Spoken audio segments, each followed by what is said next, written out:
بسم اللہ الرحمن الرحیم واعتصموا بحبل اللہ جميعا ولا تفرقوا واذكروا نعمت اللہ علیکم اذ کنتم اعداء فألف بین قلوبکم فاصبحتم بنعمته اخوانا وکنتم على شفا حفرة من النار فانقذكم منها كذلك يبين الله لكم آياته لعلكم تهتدون صدق الله العظيم اللهم صل على سيدنا ومولانا محمد وعلى آل سيدنا وأصحاب سيدنا ومولانا محمد وبارك وسلم. نہایت ہی واجب الاحترام حاضرین مکرم، الحمدللہ آج ہم نے تیسری تراویح ادا کر لی ہیں اور سورہ آل عمران کا بھی کچھ حصہ ہم نے آج ختم کر لیا ہے اور سورہ النساء اس کا بھی کچھ حصہ آج سنا ہے ہم نے. جو آیت کریمہ میں نے تلاوت کی ہے یہ آل عمران کی آیت نمبر 103 ہے. ارشاد باری تعالیٰ ہے وَاعْتَصِمُوا بِحَبْلِ اللَّهِ جَمِيعًا وَلَا تَفَرَّقُوا إِلَى آخِرِ الْآیَةِ، اور تم سب مل کر اللہ کی رسی کو مضبوطی سے تھام لو اور تفرقہ مت ڈالو اور اپنے اوپر اللہ کی اس نعمت کو یاد کرو جب تم ایک دوسرے کے دشمن تھے تو اس نے تمہارے دلوں میں الفت پیدا کر دی اور تم اس کی نعمت کے باعث آپس میں بھائی بھائی ہو گئے اور تم دوزخ کی آگ کے گڑھے کے کنارے پر پہنچ چکے تھے، پھر اس نے تمہیں اس گڑھے سے بچا لیا. یوں ہی اللہ تمہارے لیے اپنی نشانیاں کھول کر بیان فرماتا ہے تاکہ تم ہدایت پا جاؤ. اس آیت کریمہ میں بہت کچھ کہنے کے لیے ہے، لیکن ہم جن کلمات پر توجہ دیں گے وہ ہے وَاذْكُرُوا نِعْمَتَ اللَّهِ عَلَيْكُمْ إِذْ كُنْتُمْ أَعْدَاءً. شان نزول یہ ہے کہ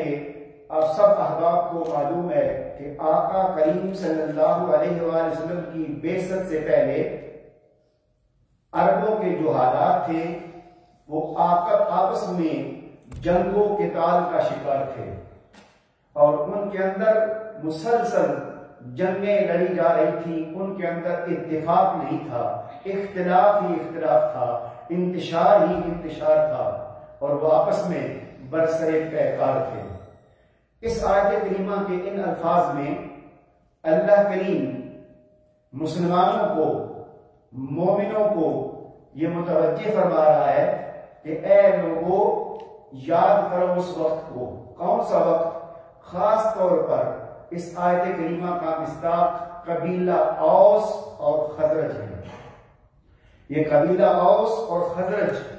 مدینہ منورہ میں یہود کے قبیلے تھے. ان کے مابین 120 سال تک جنگ رہی اور 120 سال بعد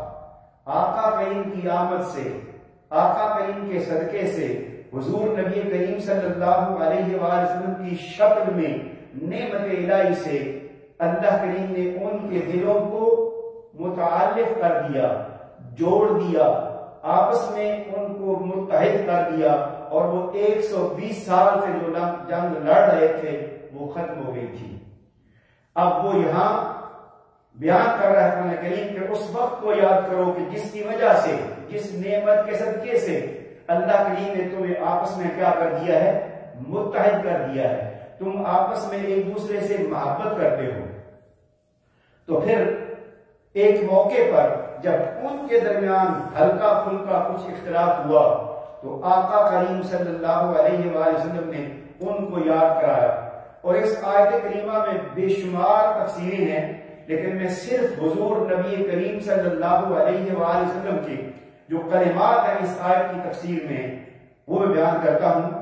آقا کریم نے جب ان کو دیکھا تو ایک مرتبہ آپ تشریف لائے، مخاطب فرمایا یا معاشر الانصار الم اجدکم ضلالا فہداکم اللہ بی، اے گروہ انصار، اے اوس اور خزرج، کیا تم گمراہی پر نہیں تھے؟ کیا تم دلالت میں نہیں تھے؟ کیا تم بھٹکے ہوئے نہیں تھے کہ اللہ تعالی نے تمہیں میری وجہ سے، یعنی آقا کریم کے صدقے سے ہدایت عطا فرمائی؟ پھر فرمایا وَكُنْتُمْ مُتَفَرِّقِينَ فَأَلَّفَكُمُ اللَّهُ بِي، کہ تم بھی آپس میں اختلاف کا شکار تھے، آپس میں منتشر تھے، تم لڑ رہے تھے، تم جگڑ رہے تھے، تو اللہ کریم نے میری وجہ سے، یعنی آقا کریم کی وجہ سے ان تمہارے درمیان الفت پیدا کر دی، محبت پیدا کر دی، اور تمہارے اندر یکجہت پیدا ہو گئی۔ وَكُنْتُمْ عَالَةً فَأَغْنَاكُمُ اللَّهُ بِي، تم جنگ و جدال کی وجہ سے فقیر تھے، غریب تھے، تنگ دست تھے، تمہاری حالت بری تھی، تو اللہ کریم نے میرے صدقے سے، میری وجہ سے تمہیں غنی کر دیا۔ اس طرح آقا کریم نے ان کو متنبہ کیا، اور انہوں نے اس کے بعد کہا فَقَالُوا كُلَّمَا قَالَ شَيْئًا، جب بھی حضور کچھ فرماتے اس کے جواب میں وہ عرض کرتے اللہ ورسولہ امن، یا رسول اللہ آپ صحیح فرما رہے ہیں، اور اللہ اور اس کا رسول جو ہے وہ سب سے بڑے محسن ہیں، سب سے زیادہ احسان کرنے والے ہیں، کوئی شک نہیں آپ کے ذریعے سے اللہ کا ہم پر احسان ہے۔ اب اس آیت کریمہ میں پیغام آخر میں یہ ہے کہ تمہاری حالت یہ بن چکی تھی کہ دوزخ کے کنارے پر تم کھڑے تھے، بس آنکھ بند ہونی تھی اور تم نے جہنم میں چلے جانا تھا، اور آقا کریم کی ذات مبارکہ کی وجہ سے اللہ کریم نے تمہیں جہنم سے بچا لیا۔ اب جہنم میں جانے کا سبب کیا ہے کہ تم اختلافات کا شکار تھے، تم آپس میں لڑ رہے تھے، تم اختلافات کر رہے تھے، تم انتشار کا شکار تھے، تو اللہ کریم نے میری وجہ سے، یعنی آقا کریم کے صدقے سے، آپ کے وسیلہ جلیلہ سے ان کو متحد کر دیا اور جہنم سے بچا لیا۔ گویا اس آیت کریمہ سے پتہ چلا کہ آقا کریم صلی اللہ علیہ وآلہ وسلم جو کہ انبیاء کے سردار ہیں، جو کہ آخری پیغام الہی کے پیغمبر ہیں، جو کہ دنیا اور انسانیت کی ہدایت کے لیے آئے ہیں، جو دنیا کو متحد کرنے کے لیے آئے تھے، جو دنیا میں الفت پیدا کرنے کے لیے آئے تھے، جو لوگوں میں محبت بکھیرنے کے لیے آئے تھے، محبتیں بانٹنے کے لیے آئے تھے، اور آپ کی آمد سے قرآن شاہد ہے کہ وہ امت جو کہ منتشر تھی، جو آپس میں لڑتے تھے، وہ متحد ہو گئے، اور اللہ کریم نے ان کو تباہی سے بچا لیا۔ مگر افسوس کہ وہی امت، وہی مسلمان جو کہ آقا کریم کے صدقے سے ایک وقت میں متحد ہوئے تھے، الفت کرتے تھے، آپس میں محبت کرتے تھے، کیا ہوا کہ آج ہم وہی امت جو ہے پھر اختلافات کا شکار ہے، انتشارات کا شکار ہے، آپس میں لڑ جھگڑ رہی ہے، اور نوبت یہاں تک آ پہنچی ہے کہ وہ لوگ تو کفار کو مسلمان کرتے تھے، کفار کو ایمان پر لاتے تھے، کفار کو ہدایت دلاتے تھے، آج ہم جو مسلمان ہیں، جو کلمہ گو ہیں، ان کو اسلام سے نکالنے کے درپے ہو چکے ہیں۔ آقا کے صدقے سے دوزخ سے بچایا گیا تھا، دوزخ میں گرنے والے تھے، اور آج ہم پھر لوگوں کو دوزخ کی طرف دھکیل رہے ہیں۔ کیوں؟ کہ وہ ذات مبارکہ جو کہ رحمت بن کر، محبت کا پیغام لے کر، محبت کا مرکہ بن کر، الفت کا پیغام لے کر آئی تھی، اس کو ہم نے ذریعہ بنا دیا۔ آپ کے سامنے ذرا نقشہ لائیں کہ ہم نے کبھی آقا کی ذات مبارکہ پر اس امت میں انتشار ڈال رہے ہیں، کبھی آل بیت کے نفوس قدسیہ کی ذات مبارکہ کی وجہ سے بعض لوگ امت میں انتشار ڈال رہے ہیں، اور کبھی صحابہ کرام کی وجہ سے امت میں اختلافات پیدا کیے جا رہے ہیں۔ الغرض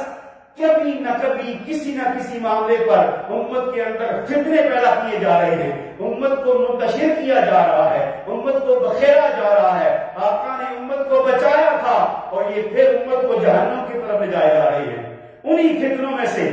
ایک فتنہ ہر سال کئی بار برپا ہوتا ہے، اور وہ یہ ہے کہ جب بھی ماہ رمضان آتا ہے، ماہ ذوالحجہ آتا ہے، اس میں بھی یہ امت کو ایک نہیں ہونے دیتے۔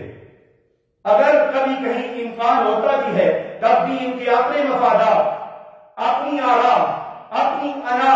آڑے آ جاتی ہیں، اور وہ آقا کریم کے اسوہ حسنہ پر عمل نہیں کرتے، صحابہ اکرام کی سیرت پر عمل نہیں کرتے، بلکہ اپنی انا اور اپنے جھوٹے جو دعوے ہیں اس پر قائم رہتے ہوئے امت کو منتشر کرتے ہیں۔ اب میں نے پہلے بھی گفتگو کی تھی کہ آقا کریم صلی اللہ علیہ وسلم کا عمل مبارک وہ شارع ہے، وہ ہمارے لیے معزز ہے۔ حضور نبی کریم صلی اللہ علیہ وسلم کی حدیث مبارکہ کی روشنی میں عربی باتیں نہیں پڑھتا، ترجمہ کہ آقا نے فرمایا کہ چاند کو دیکھو تو روزہ رکھو، چاند کو دیکھو تو عید کر لو، اور اس کے بعد پھر آقا کا عمل مبارک کیا ہے کہ آپ صلی اللہ علیہ وآلہ وسلم کے سامنے 29 شعبان کو ایک چھوٹے سے صحابی، چھوٹی عمر کے صحابی آقا گواہی دیتے ہیں، آقا میں نے چاند دیکھ لیا ہے۔ تو حضور نبی کریم صلی اللہ علیہ وسلم اس کی وجہ سے فرماتے ہیں کہ لوگوں روزہ رکھو، اور آپ خود بھی روزہ رکھتے ہیں۔ گویا اس حدیث پاک کی تشریح فرما دی کہ یہ درست ہے کہ ایک شخص کی بھی گواہی قبول ہے۔ چلے اس کے بعد صحابہ دین کو سمجھنے والے ہیں، ہم سارے مولا کائنات حضرت سیدنا مولا علی کرم اللہ وجہہ کریم کے ماننے والے ہیں، ہم دیوانے ہیں۔ تو اگر آقا کریم مدینہ العلم ہے تو مولا کائنات باب العلم ہے۔ یہ ایک عمل مدینہ العلم کا تھا، اب دیکھتے ہیں کہ باب العلم کا اس بارے میں کیا عمل ہے۔ حضرت فاطمہ بنت حسین علیہ السلام بیان کرتی ہیں کہ ان رجلا جاء وشهد عند علي رضي الله تعالى عنه بأنه رأى الهلال فصام وأمر الناس أن يصوموا قال أصوم يوما من شعبان أحب إلي أن أفطر يوم رمضان۔ حضرت سیدنا علی کرم اللہ وجہہ کریم جو کہ باب العلم ہے، جن کو آقا کریم نے علم کی سند دی ہے، ارے علم تو آتا ہی ان کے دروازے سے ہے، ان کی نسبت سے ہے، ان کے وسیلے سے ہے۔ کبھی ان کا عمل ہی پڑھ لیا ہوتا، ان کا عمل دیکھ لیا ہوتا تو تمہیں یہ نوبت نہ آتی۔ مولا کائنات فرماتے ہیں کہ ان کے پاس ایک شخص آیا، اس نے گواہی دی کہ میں نے چاند دیکھ لیا ہے۔ وہی عمل جو آقا کریم نے فرمایا تھا، آپ نے خود بھی روزہ رکھا اور لوگوں کو بھی روزہ رکھنے کا حکم دیا۔ آپ نے اسی پر اکتفا نہیں کیا، بلکہ آپ نے اس سے آگے بڑھ کر ایک اور مور لگا دی۔ وہ یہ فرمایا کہ مجھے شعبان کا روزہ رکھنا پسند ہے، بجائے اس کے کہ میں رمضان کا روزہ ترک کر دوں۔ کہ اگر اس شب میں کہ ماہ رمضان ہے یا کہ نہیں ہے، مجھے پسند ہے کہ میں شعبان کا روزہ رکھ لوں تاکہ ماہ رمضان کا روزہ میرا ضائع نہ ہو۔ مگر کیا ہوا کہ ہم نے آقا کی تعلیم کو چھوڑ دیا، مولا کائنات کی تعلیم کو چھوڑ دیا کہ وہ ایک گواہی پر عمل کر کے ماہ رمضان کا ثبوت دے رہے ہیں اور ہم گواہیں طلب کر رہے ہیں۔ ایک آخری بات، حضور نبی کریم صلی اللہ علیہ وسلم کا فرمان ہے، لن تجتمع امتی علی الضلال، کہ میری امت کبھی بھی گمراہی پر جمع نہیں ہوگی، میری امت کبھی بھی دلالت پر جمع نہیں ہوگی، میری امت کی اکثریت ہدایت پر رہے گی۔ کیا بات ہے کہ عرب ممالک سے لے کر مشرق سے لے کر مغرب تک، امریکہ تک کوئی شخص بھی ایسا نہیں ہے جس کو چاند نظر آیا ہو۔ ارے بصارت نہیں ہے تو بصیرت ہی استعمال کر لیتے۔ بصارت سے مراد یہ ہے کہ جس نے چاند دیکھا ہے اس کو کہیں گے بصارت اس نے آنکھوں سے دیکھ لیا ہے۔ بصیرت یہ ہے کہ جس نے دیکھا ہے اس کے دیکھنے پر ہی عمل کر لیتے۔ کہ بھئی اس نے دیکھ لیا ہے، کیونکہ آقا کا عمل مبارک ہے، مولا کائنات کا عمل مبارک ہے، تو اس بصیرت سے کام لیتے ہوئے، اور میں بطور پروف کہ یہ پرسوں کی بات ہے، چاند اگر نظر آیا ہے، ہم نے گواہیاں دی ہیں، لوگوں نے بھی اس کو بیان کیا ہے، اس کے باوجود ایک شخص نے کیا کیا ہے کہ چاند دیکھا ہے، اور چاند دیکھتے ہی اس نے چاند کی تصویر بھی بنا لی ہے۔ کیا کیا اس نے؟ چاند کی تصویر بھی بنا لی ہے، اور چاند کی تصویر بے شک آج کل تو ماڈرن دور ہے، جب آپ پکچر بناتے ہیں اس کے ساتھ ڈیٹ ٹائم آ جاتا ہے۔ اس پکچر میں ابھی وہ گروپ میں شیئر کر دوں گا، اس پکچر میں چاند 12 تاریخ 8:12 پر اس بندے نے سانتا کروز کی ماؤنٹین پر وہ چاند دیکھا، اللہ تعالیٰ اس کو سلامت رکھے، دیکھتے ہی اس نے تصویر بنا دی ہے۔ چلیں اس نے ایک نے دیکھ لیا، آپ مت مانے کہ 15 لوگ ہیں، 20 لوگ ہیں، آقا کریم کے عمل مبارک پر اور مولا کائنات کے عمل مبارک پر اس ایک نے دیکھ لیا ہے، اس کے دیکھنے پر ہی عمل کر لیتے۔ لہذا میری گزارش ہی ہے کہ اس چیز کو اتنا نہ اچھالا جائے، کیونکہ امت میں انتشار پیدا کرنے کی بجائے ہم کوشش کریں کہ امت کو متحد کریں۔ اب اگر 40 لوگ ایک طرف ہیں اور 2 ایک طرف ہیں، تو آقا کریم کی حدیث مبارکہ لن تجتمع امتی علی الضلال، اس کا مفہوم کیا ہوگا؟ تو اللہ تعالیٰ کا فضل ہے، اس کا احسان ہے کہ ہم نے جو فیصلہ کیا وہ آقا کریم کی سنت کے مطابق ہے، صحابہ کرام کی سنت کے مطابق ہے، اور مولا کائنات کے عمل مبارک کے مطابق ہے۔ اللہ تعالیٰ ہمیں آپ کی سنتوں پر ہی قائم و دائم رکھے اور اسی پر عمل کرنے کی توفیق عطا فرمائے۔ وما علینا الا البلاغ المبین۔